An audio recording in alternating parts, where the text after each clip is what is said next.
Jangan lupa untuk subscribe, share, dan nyalakan lonceng notifikasinya sebagai bentuk dukungan kamu. Do you see what I see?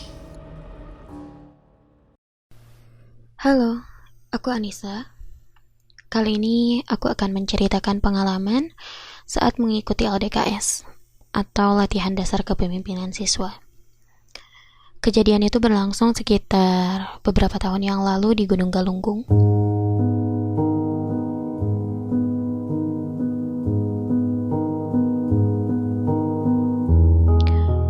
Gunung Galunggung ini emang terkenal sebagai gunung Merapi yang masih aktif, dan di sana juga terkenal dengan tangganya.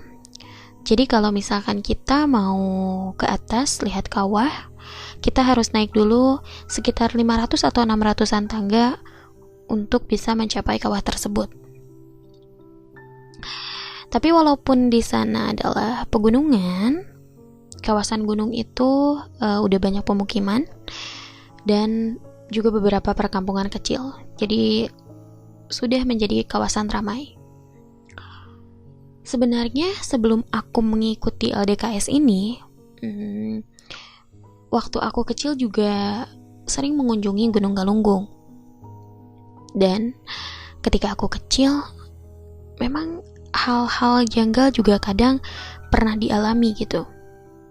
Jadi dulu pas aku kecil, ketika aku mengunjungi Gunung Galunggung, aku menaiki tangga dan menghitungnya.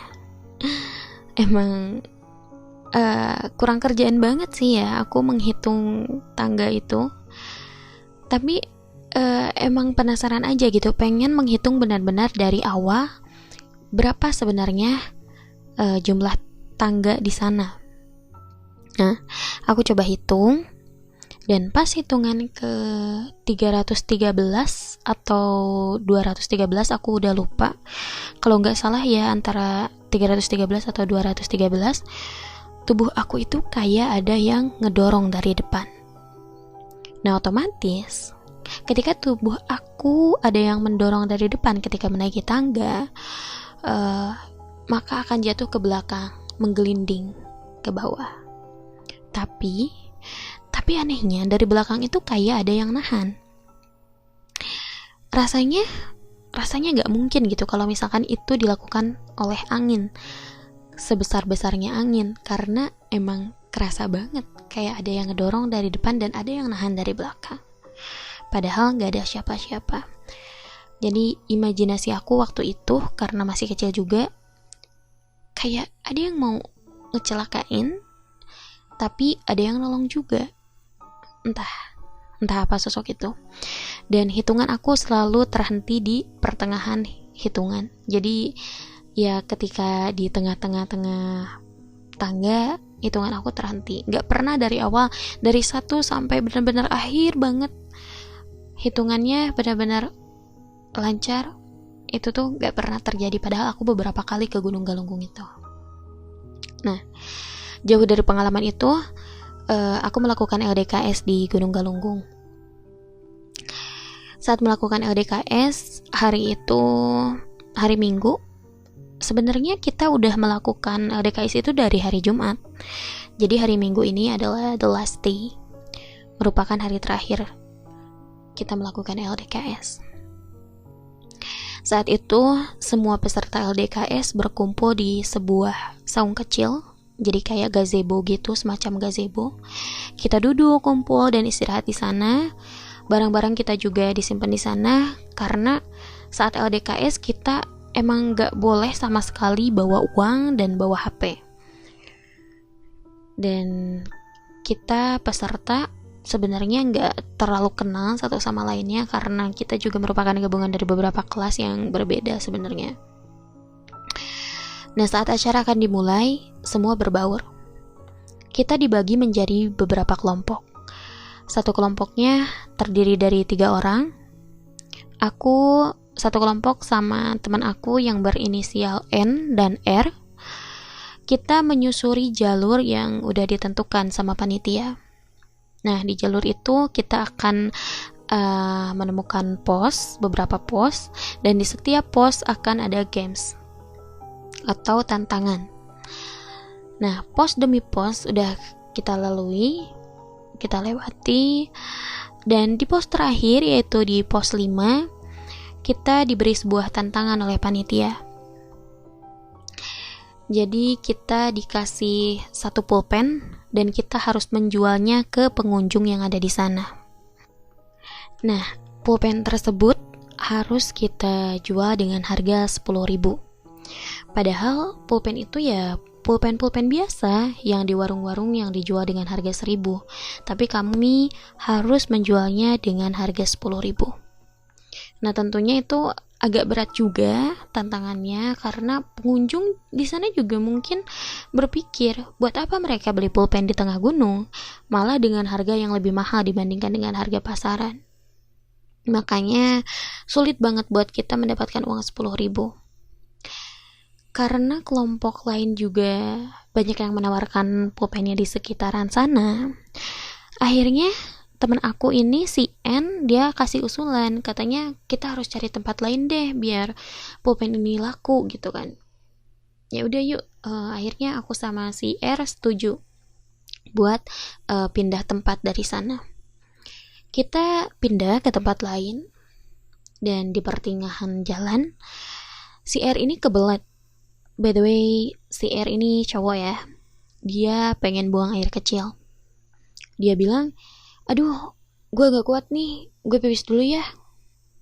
Katanya kayak gitu. Si R ini emang gimana ya, orangnya tuh humoris, gak malu-malu gitu, padahal kita baru kenal. Jadi dia pipis di balik pohon besar. Nah, setelah itu kita cepat-cepat cari pembeli lain karena udah petang, malah udah hampir mau maghrib.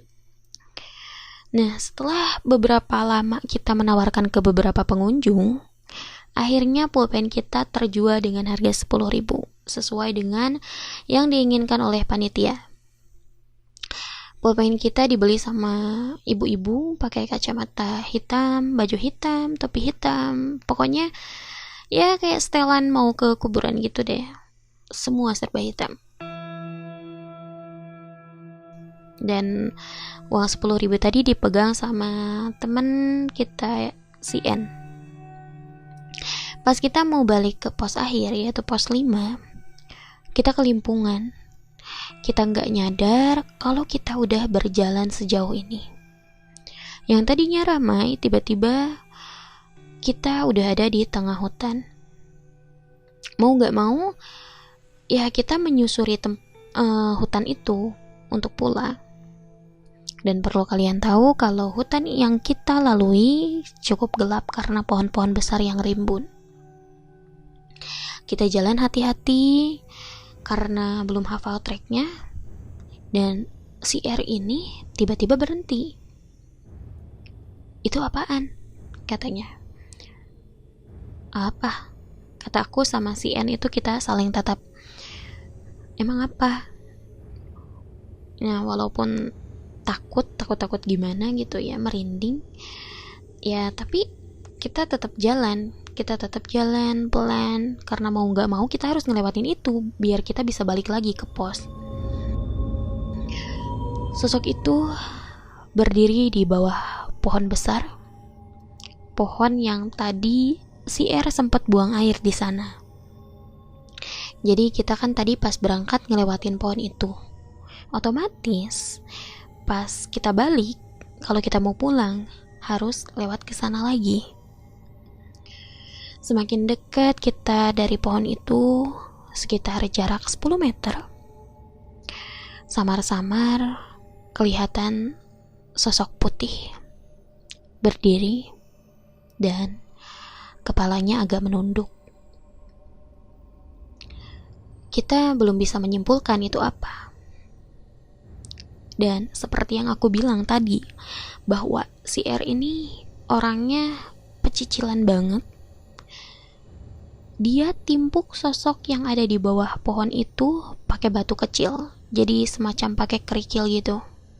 Satu kali dia timpuk, sosok itu gak bergeming.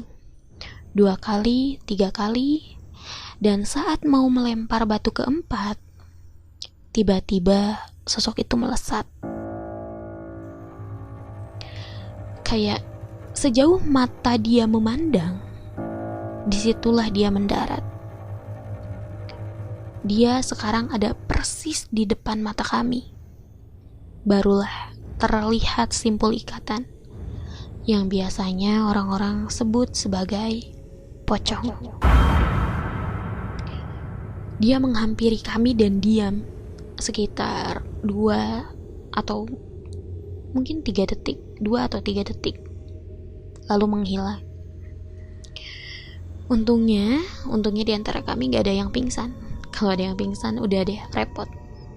Nah setelah itu ya tentunya kami berlarian sejauh mungkin dari tempat itu. Dan saat adzan maghrib, kami menemukan keramaian kembali. Aku, N dan R kembali ke pos, yaitu ke pos 5 atas bantuan warga. Jadi kami bertanya-tanya gitu jalan buat ke pos tersebut.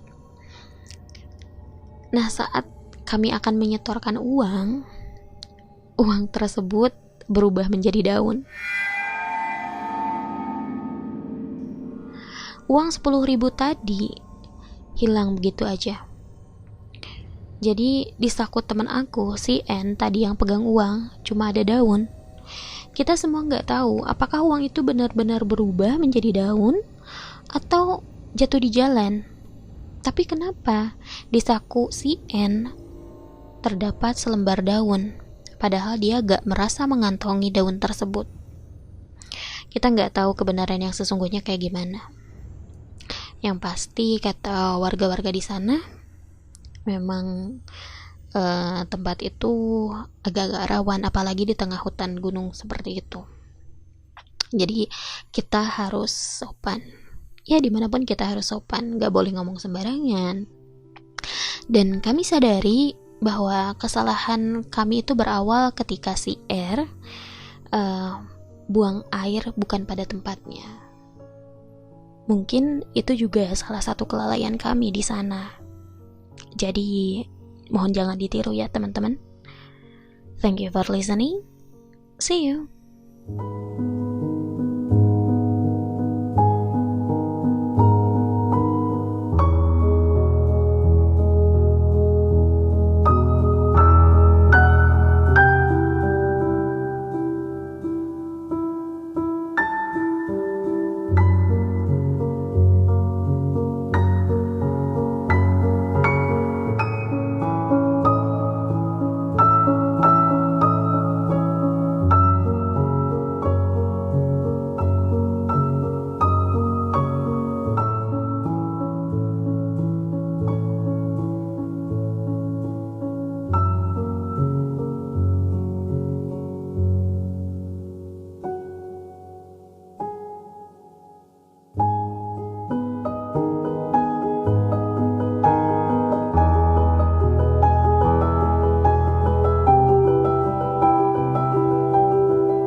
Kamu juga punya pengalaman horor?